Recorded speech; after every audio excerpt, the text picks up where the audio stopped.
বাংলাদেশের বিভিন্ন জায়গা চিনবেন যেভাবে, অবশ্যই ভিডিওটা সম্পূর্ণ দেখবেন এন্ড ভালো লাগলে আমার অরিজিনাল পেজ ইওর জয়কে ফলো দিয়ে রাখবেন আর ভিডিওটা শেয়ার করে দিবেন।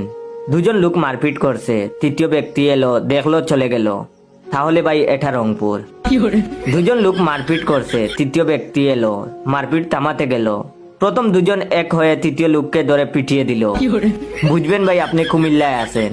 দুজন লোক মারপিট করছে, তৃতীয় ব্যক্তি এলো, বলল আমার বাড়ির সামনে মারপিট করো না, অন্য কোথাও যাও। ভাই আপনি খুলনায় আছেন।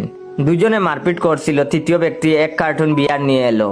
তিনজনে একসাথে বসে পড়লো, খিস্তি কামারি করলো তিনজন মিলে। তারপর বন্ধুত্ব পাঠিয়ে বাড়িতে ফিরে গেল। তাহলে আপনি নিশ্চিত সিলেটে আছেন। দুজন লোক মারপিট করছিল, কিছুক্ষণ বাদে দুইজনে মোবাইলে কথা বলতে লাগলো। আর তারপরে 50 জন লোক এসে মারপিটের যোগ দিল। আমি ভুল না বললে আপনি এখন ব্রাহ্মণবাড়িয়ায় আছেন। দুজন লোক মারপিট করছিল, তৃতীয় ব্যক্তি এসে দুজন রেই থাপড়াইয়া কইল মারামারি করস খানে। নিশ্চিত থাকুন আপনি এখন মৌলভীবাজার আছেন।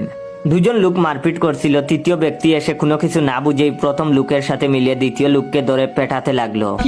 ঠিকই ধরেছেন নে ভাই, আন্নে এখন বরিশাল আছেন। যদি দেখেন রাস্তায় দুইজন মারামারি করতেছে আর চার দোকান থেকে আরো 4-5 জন গিয়ে ওই দুইজনকে গণদুলাই দিয়ে 2টাকেই হাসপাতালে পাঠায়, তাহলে বুঝে নিবেন আপনি এখন ময়মনসিংহ এসেছেন। দুজন লোক মারপিট করছে, আশেপাশে প্রচুর লোক দেখছে আর মোবাইলে ফটো তুলছে।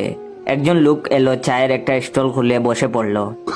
আপনি একদম নিখুঁত ধরেছেন, এটা নোয়াখালী। যাই হোক, ভিডিওটা সম্পূর্ণ বিনোদনের জন্য, কেউ সিরিয়াসলি নিবেন না। ভালো লাগলে অবশ্যই ভিডিওটা শেয়ার করে দিবেন।